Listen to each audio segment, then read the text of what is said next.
Right, I was trying to run Pitstop 2. Pitstop 2 with the seizure script! Ah! I've touched on this a couple of times already. Developers, they think they're being cute by putting up rapidly flashing colors in the backgrounds or sometimes filling up the entire screen. Did people not get seizures in the 80s?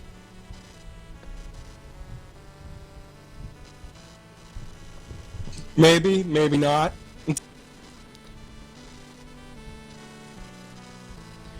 Hell, my friend who's done like many Zelda Classic quests, the same guy who's hosting that, has one quest in particular where he has two different versions of it. Because one of the dungeons he created is called the Seizure Temple. The Seizure Temple. Where the entire gimmick is that all the minute details, like the floor borders and everything in the dungeon, flash all sorts of different colors. Is there at least a disclaimer on there? And like it says, if you're prone to seizures, stop playing now. I was about to ask, was there a warning? That's why it has two different versions. One with the flashing colors, one without. That's actually pretty smart. Because you want people to play your game, but at the same time, you want people to be healthy. He has two different quest files for this. Two different quest files. One with the flashing, one without.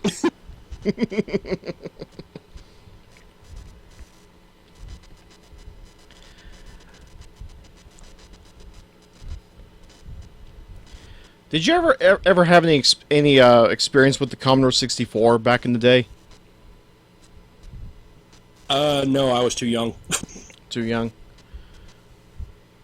How old were you back in 1984? That's funny. Well, that's funny considering I'm 27 and I was too young to have a Commodore 64. My first gaming system was the NES. As with most people. Though my mom did own a ColecoVision. Go figure. So you have And at one point, recently, I did own it on television. I just sold it at Disc Replay because I didn't play it.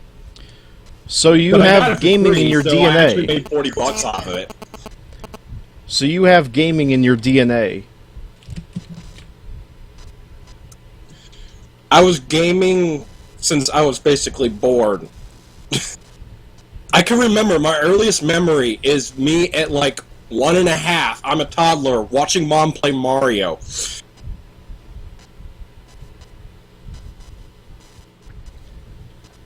This racing game wants me to type in my name. Poop face McGiggle tits. Aw, it doesn't do the whole name. Fine, we'll just do P McGiggle tits.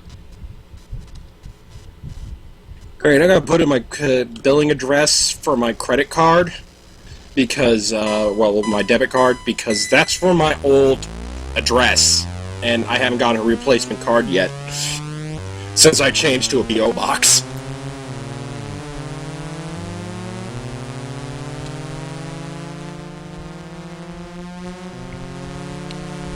Which I need to get in touch with fucking Chase so they can send me a new debit card before I go down there.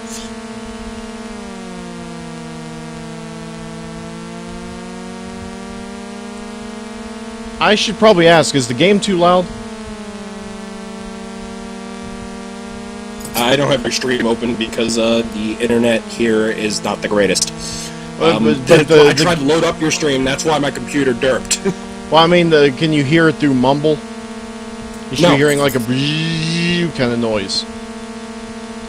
No, I don't hear anything. Oh, alright.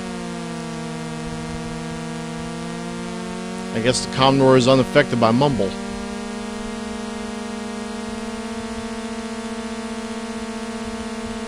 Or was it the other way around? I forget.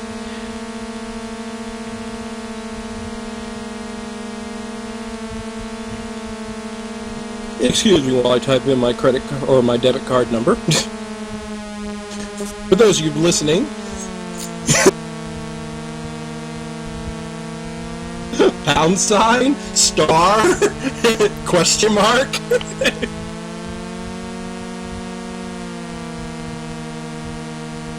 It's probably how they expect me to drive this thing. I'm playing Pitstop 2, by the way. It's a I guess it was an answer to Pole Position.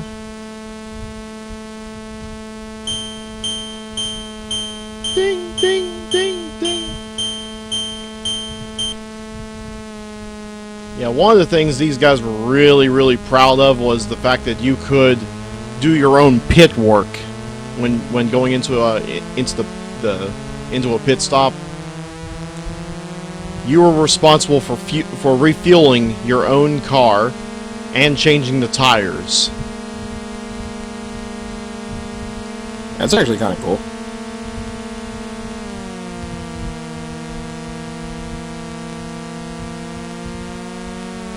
Yeah, it's a shame we don't have much like that these days.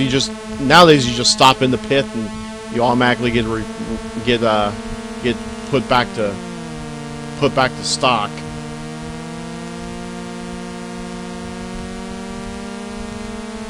Also, just like Rad Racer, you have to hold up to accelerate. Imagine doing this with a fucking joystick.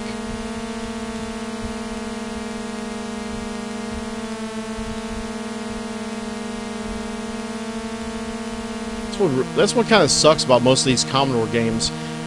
They mostly expect pixel perfect precision, and yet you're supposed to be doing this with a joystick. And it's not even analog; it's a digital joystick.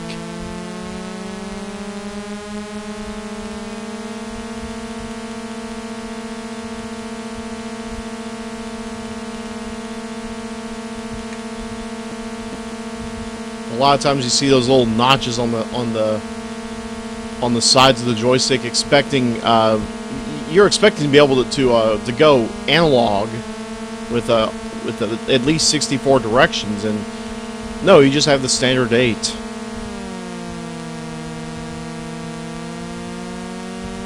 Even though I never had one, I do know what the layout for the Commodore 64's control scheme is like. It's basically an Atari joystick connected to a keyboard. Yes. The DE9 connector, it was essentially the USB of the 1980s. I mean, everything worked with that. Yeah, including a Sega Genesis controller. I remember playing Atari with a Genesis controller before.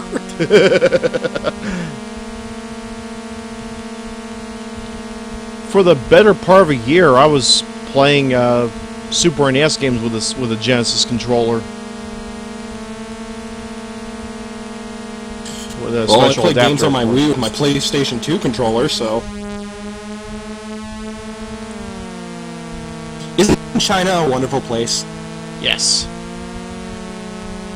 It's wonderful, but most of my adapters and stuff like that.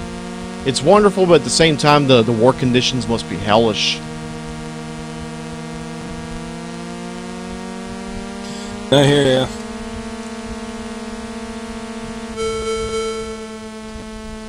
Oh, God, finally, I man. did the race. I was playing a game, and please don't hit me for when you find out what it was. I was playing the ROM hack of Final Fantasy VI, known as Pony Fantasy VI. Aside from My Little Pony, is there any major differences? Difficulty's actually been upped. So it's actually harder. Oh, yes. And actually, it's well done, believe it or not. Fuck, the guy who did the ROM hack, he's promoting my perlers. Because he bought one.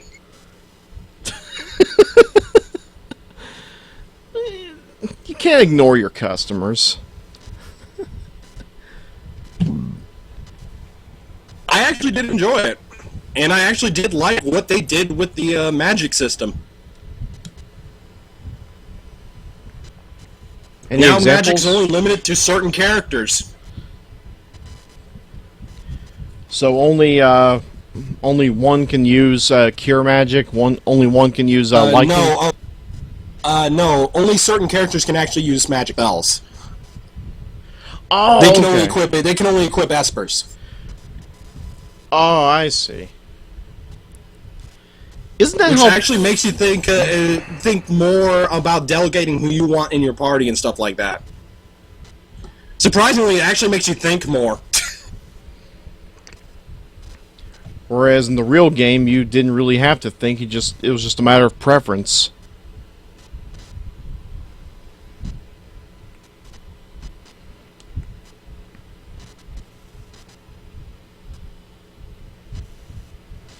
I'm trying to find the site. Oh, there it is. So I can actually show you with my picture from one of my perlers on it. Okay, I'm looking at the final standings here for this race. See if any of these names ring a bell. Deidre Dipstick, Lamont Lugnut, Terrence Tyrod, Earl Sump, Penelope Pitstop, Raymond Rollbar, Sheila Strutt, Tina Turbo.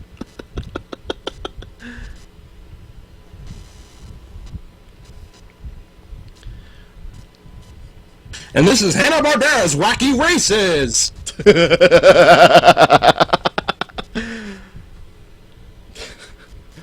I'm surprised there wasn't a copyright notice at the beginning of this game. All There's the character link. names copyright of Hanna-Barbera Productions.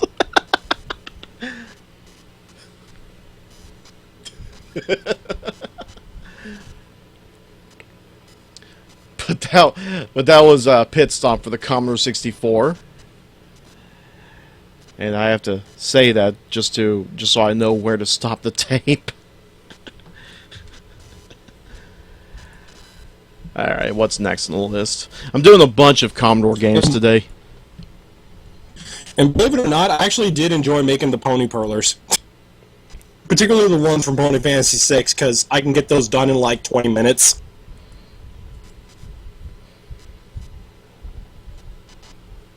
Whereas the others can take up to an hour? Oh dear God. The Velvet Remedy one, as well as the one of Mazinger Z, took an entire afternoon. Shit. There's a reason why those are so expensive, because they're big. Amazing.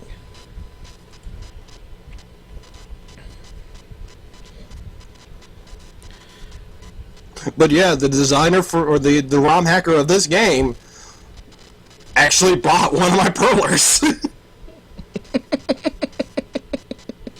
And I didn't know it was him at first either.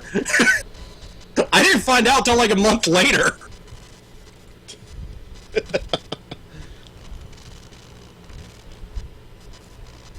When I happened to check it, I happened to check the site again, and lo and behold, my perlers are there.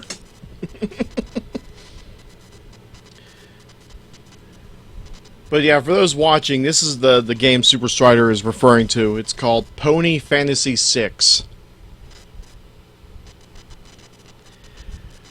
Now, personally, I could care less for the ponies, and but Derpy is beyond overpowered.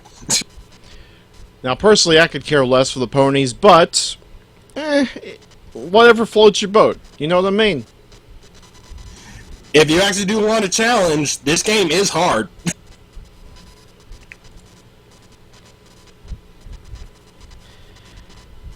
I keep telling myself one of these days I'm going to do an RPG, even though I've stated in the wiki that I don't do RPGs on the stream.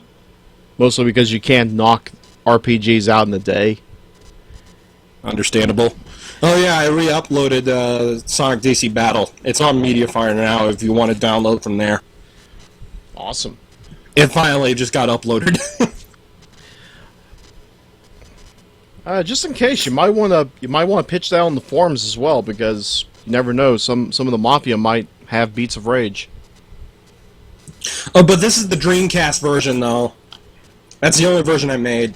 So, but the cool thing is, you burn it, it will play in a Sega Dreamcast. I have done it.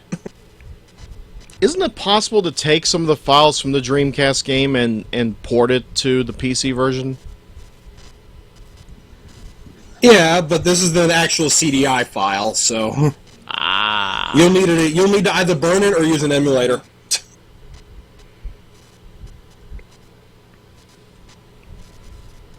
Or like a virtual drive or something like that?